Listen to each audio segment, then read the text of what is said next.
Hola niñas, ¿cómo están?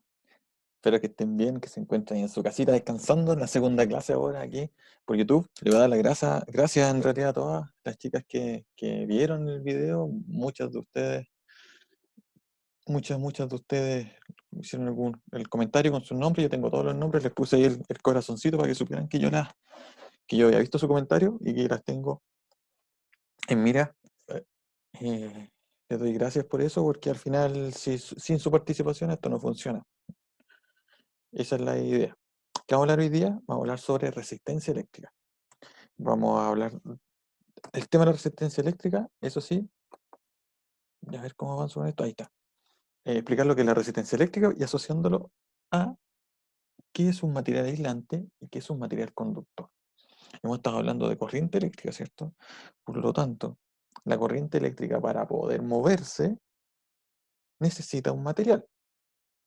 Y el drama, que no todos los materiales son buenos para conducir electricidad. Hay algunos que son buenos, muy buenos, y otros que son malos, muy malos. Y definitivamente no conduce la electricidad. Entonces, vamos a partir hablando de eso, de los materiales conductores y de los materiales aislantes.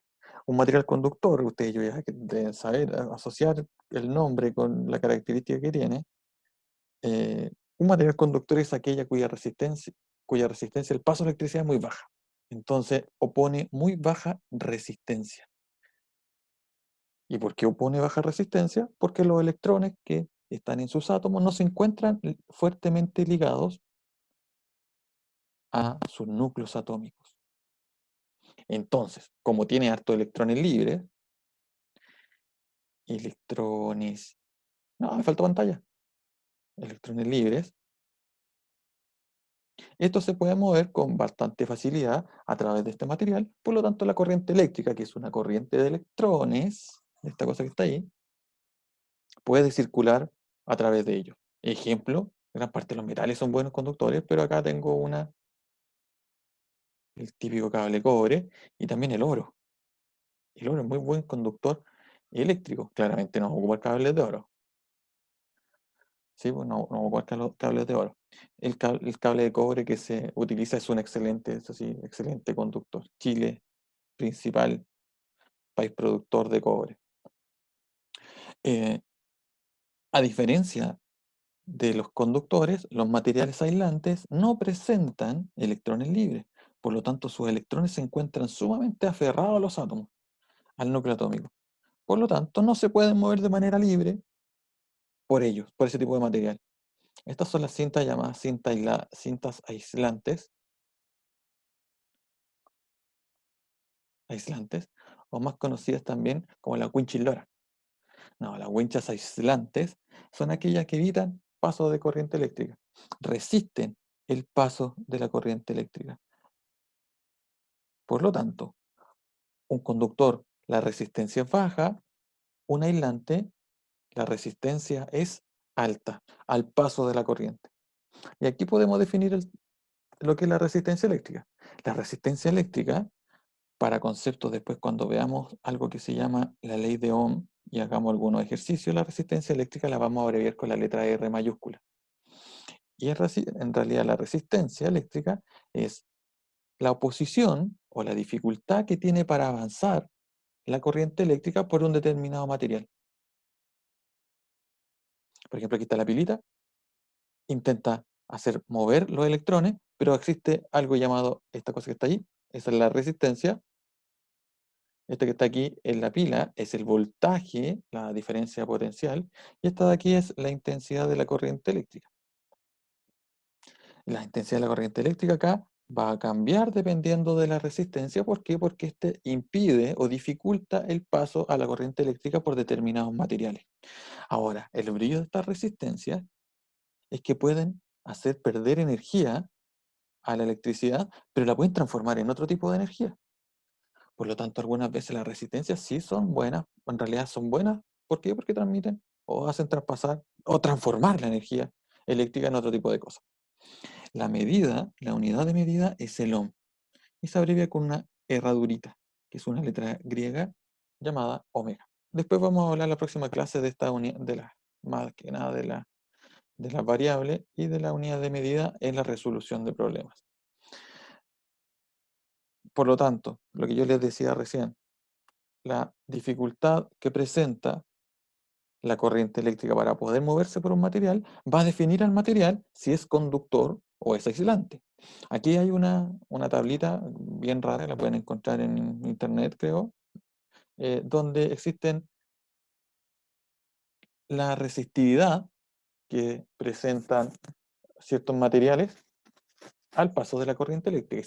Si la comparo, por ejemplo, la plata tiene un valor de 1,6 casi por 10 elevado a menos 8, lo que es un número decimal bastante pequeño, pero si lo comparan, por ejemplo, con el cuarzo, 10 elevado a 17, ¿se recuerdan el año pasado cuando veíamos potencia? Este es un 10 con 17 ceros por esa cosa de aquí. Por lo tanto, es un número enorme. Mientras más grande sea el número, más resistente es al paso de la corriente eléctrica, por lo tanto, sería un buen aislante. Mientras más pequeño el número, estos números son pequeñísimos, son muy pequeños, mientras baja la resistencia eléctrica de un material, lo convierte en un buen conductor. Por lo tanto, si vemos ahí como esa tablita que está aquí, ¿dónde está pluma? Y esta tablita es como de resistencia o resistividad eléctrica. Cuando son conductores, los conductores son los que tienen más o menos una resistividad menor a 0,01 ohm por metro, que es la unidad de resistividad, y los que son buenos aislantes son que son superiores a 100.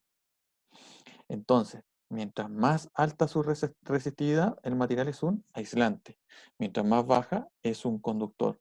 Existen términos medios que son los denominados semiconductores. Los semiconductores son algunos tipos de materiales que son bien especiales, que se utilizan y que se pueden comportar tanto como conductor como aislante. Y va a depender en realidad de las condiciones en las que se encuentren. Generalmente los sensores son hechos con materiales semiconductores que se comportan como conductor en determinadas circunstancias y como aislante en otras determinadas circunstancias. Acá, como dice acá, baja resistencia, baja resistividad, mejor conductor el material. A mayor resistividad es un mejor aislante eléctrico. Les voy a dejar una tareita por aquí, tarea. Esta tarea me la tienen que enviar al correo. Mi correo está abajo. Igual se los dejo porque tengo un correo institucional. Andrés.parada arroba colegio la providencia .cl.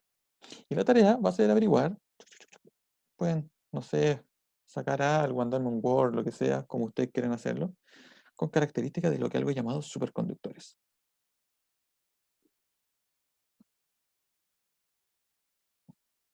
Superconductores.